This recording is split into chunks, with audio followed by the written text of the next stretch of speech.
Hello, everybody. Welcome to the CoJiT podcast series. My name is Anthony Richards, and I am the editorial director of CoJiT.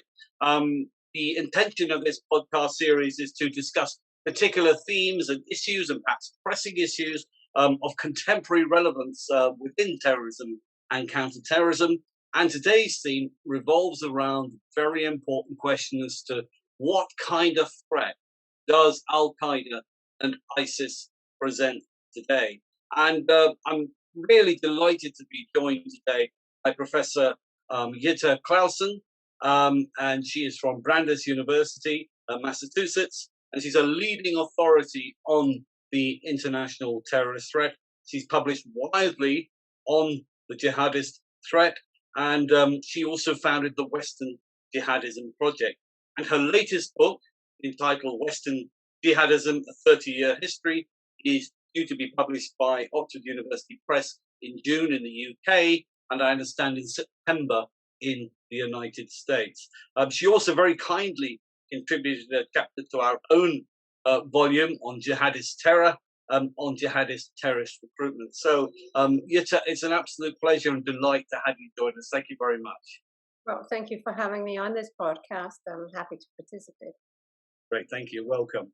I suppose the first question is, we hear a lot about groups associated with Al-Qaeda strengthening in the Sahel and in East Africa and the Middle East, and of ISIS presence in South Africa and Mozambique. So I suppose my question really is, how do you see the nature and severity of the Al-Qaeda and ISIS threats today? What's your sort of general assessment of this? Well, I think the situation is very grave indeed. The pandemic has allowed groups to diversify and set themselves up in territories where governments have withdrawn. And so we have seen a real decentralization, but also a terrific spread of groups that are linked through networks and still through travel from all over East Africa, running from Somalia down to northern Mozambique, and in West Africa as well, running from across Libya into Niger, Mali, and down to Boko Haram, parts of which is now associated with ISIS. It's a deliberate strategy of autonomy. It may look, when you look at it sort of from the surface, it might look as if these groups are just fragmenting. I would argue that what looks like fragmentation is a deliberate strategy of autonomy. So the question is, what's the balance between ISIS and Al-Qaeda? The two groups have embraced very different strategies and have posed a very different picture, really threat picture for Western Europe today. I would argue that we should be very careful not to rule out Al-Qaeda, but for the time being, Al-Qaeda is running a strategy of respectability and that has entered into a sort of tacit agreement with Turkey and to set itself up in Idlib province. But Al-Qaeda is also present in Afghanistan, and we know of meetings between leaders of Al-Qaeda and the Taliban in anticipation of the U.S. withdrawal from Afghanistan. So any expectation that the networks are sort of down and out, that just because we don't see so much is because the news cycle and news has just not really been very transparent in this period where we have all been in lockdown because of the pandemic. Oh, thank you very much, Jytte, for that analysis. In your book chapter that you did for us, you described Al-Qaeda as the movement leader. Is Yes. that still the case, in terms of the balance of the threat between it and ISIS? Or have things changed at all? And could you elaborate a little bit further on that, perhaps? Well, so Al Qaeda has always been capable of having a strategic foresight and ability to adapt that we haven't seen any other transnational terrorism organizations of that kind embrace. I would argue that Al-Qaeda is a learning machine. Again and again, Al-Qaeda adapts. We do not know, actually, right now, if Ayman al-Zawahiri is alive or dead. There were insistent reports that he had died from natural causes last fall, but nothing has been confirmed. So questions arise, is there a leadership crisis brewing in Al-Qaeda? Now that the first generation of Al-Qaeda men are pretty much all dead, there are a couple of exceptions. One of them is Saif al-Adel, who was part of the planning of the 1998 bombings of the American embassies in Nairobi and Dar es Salaam. Was also part of the planning group behind the 9/11 attacks. He's now believed to be in Idlib province in northeastern in Syria. He's pretty much the only one left from the older generation. So what will the generational change look like? Well, I don't think that we need to go there and think, oh, there's going to be a leadership crisis, because the civil war in Syria has produced a new generation of really experienced, hardened fighters who already have Syrians and Iraqis have really pretty much risen to the top in both ISIS and Al-Qaeda. So there is a new leadership group. Well, thank you. And in relation to all the developments you've described in Africa and the Middle East there, what implications does this have for domestic security in European countries, the UK, the United States? What implications do these developments have for security in these countries? So United States and Europe are now on different tracks. Getting to United States and Canada to carry out attacks is complicated. A famous moat called the Atlantic Ocean is very much a protective area. The people who get mobilized online to carry out sort of lone attack style incidents will continue to be there, but they are mostly recruited out from people who have mental problems, from the ranks of petty criminals. So the far greater threat in the United States is actually infiltration through the, like we saw with the shooting of cadets at a naval training base in Florida, where we know Al-Qaeda in the Arabian Peninsula was able to infiltrate one of the men who had been through the training corps of cadets from Saudi Arabia, who were sent as part of a collaborative agreement between Saudi Arabia and the United States to get training and carried out a so-called insider attack. So I think that's where the situation is in the United States. If we're going to look at something that's more serious, Al-Qaeda has developed a completely different profile from what that of the sort of more random ISIS people. In Europe, the networks are very active, and we see what I call social contagion between crime networks, international smuggling networks, street gangs, and jihadist groups. This is a development that has been underway for some time, but it's becoming very prevalent right now. And so the most recent example you have had in the UK is the reports that are now coming out around the Manchester Arena bombing, where it is now, there's evidence to suggest that a Libyan drug crime ring was providing logistical support. Now, we saw that in Paris in the January 2015 attacks against the Charlie Hebdo offices, and we saw it again with the French-Belgian network responsible for the the big attacks in Paris later that year. So this is the new trend that Europe needs to really worry about.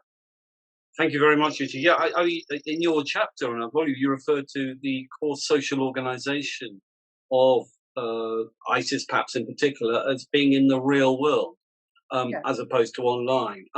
Is that still the case? And has it been affected by the pandemic at all that you're aware of at all?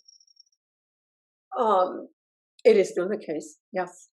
Trust is built in the real world. When we look at many of the attacks that we have seen, the press will cover it for a period, and a public perception will be formed that this was a single shooter, this was a madman in a truck, and as we saw in Berlin and in Nice, or in Barcelona. But then later, as the cases unfold, it becomes clear that in all of these cases, there's a facilitating network and all of these things. The training, the premeditation that goes into recruiting somebody who becomes a volunteer, who is often a person with a very troubled history. Also in Europe, we have seen drug abuse being very common among the people who have been carrying out the attacks. So often, whatever the motivations of the individual might be, certainly they are ideological, but they probably, we have evidence also that suggests that people are seeking redemption for their past sins. And the whole notion of martyrdom is a very active, motivating factor in their own mindset. And this is something that becomes instilled, and people become convinced to embrace those ideas by a much broader group of people. The same was the case in the killing of the French middle school teacher Samuel Paty, who had become to the attention of Islamists because he was discussing the Charlie Hebdo cartoons in his class. So the young man who actually did carry out the execution was groomed and recruited. So again, there was a backdrop there. Yeah, thank you very much. I mean, in terms we've sort of discussed a little bit about the present in terms of Al Qaeda and ISIS and the threat. How do you think the future threats from these organisations will materialise? Do you have any kind of assessment of what direction that will take? I think Al Qaeda had made a deliberate decision to not incur the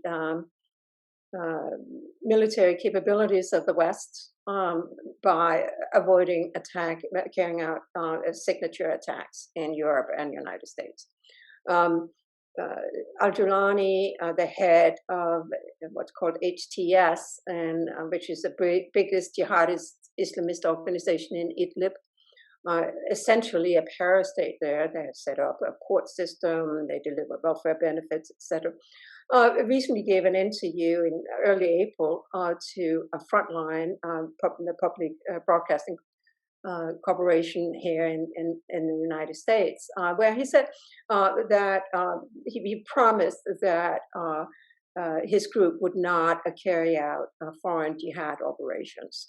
And this is a deliberate decision. They're going to leave that part to the ISIS desperados, and are now going for a sort of emirate strategy, building up the different emirates that they can, strongholds in Afghanistan, in northwest Pakistan, elsewhere, also in Indonesia and further away.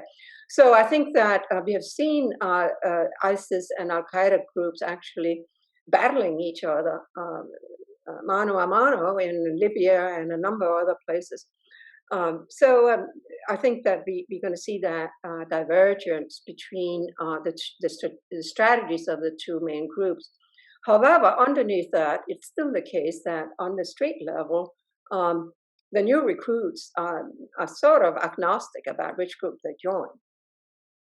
So I think we need to really distinguish between what happens at the street level and what happens at That's really interesting. That's very interesting. Thanks for that. I mean, are we therefore to assume perhaps that from what you're saying that ISIS is a little bit more sort of the here and now, the tactical, the present, whereas Al Qaeda is playing a very long game by comparison. And if so, what is the ultimate goal for Al Qaeda? The ultimate goals of the two organizations are actually not that different. Both groups aim to set up isolated enclaves where they can recruit and nurture and train and have a backland where they can put the fighters for rest and recreation with their families, etc. So both groups aim to develop elements of territorial control in hinterlands that they then can use for carrying out broad operations and develop the networks. I think it's very important also to recognize that in terms of financing, ISIS remains an incredibly rich terrorist organization. Estimates are that since ISIS robbed the federal bank, the central bank in Mosul, ISIS has gold bullion buried deeply, and may has as much as $100 million is sitting around. Question is, can they get the money? How can they get access? Where have they stored the money? And I think that's an area of public policy where the general developments in the world with Bitcoin and cryptocurrencies and all of that really have made the job much, much, much harder for governments. Thank you very much again. So what approaches do you think governments, perhaps the international community as well, more broadly, should take in their response to Al-Qaeda? Perhaps related to that, what has worked and what hasn't worked to date? And is there anything in particular that should be done that's not being done at the moment? There's sort of three related sort of questions there. And what should the response be to this? So is there something that we're not doing, we should be doing to counter this threat? Well, one grave risk right now is all the people sitting in various detention centers. We don't know exactly, but it may be tens of thousands of families and fighters currently sitting in various types of refugee camps and detention centers and are not being repatriated. And so the first thing I would argue is that all the Western countries must immediately take responsibility for their own fighters and for controlling them, returning them and controlling them. We have again and again seen how Al-Qaeda in Iraq, the forerunner of the two organizations that we are dealing with now in that region, replenish itself through prison breaks.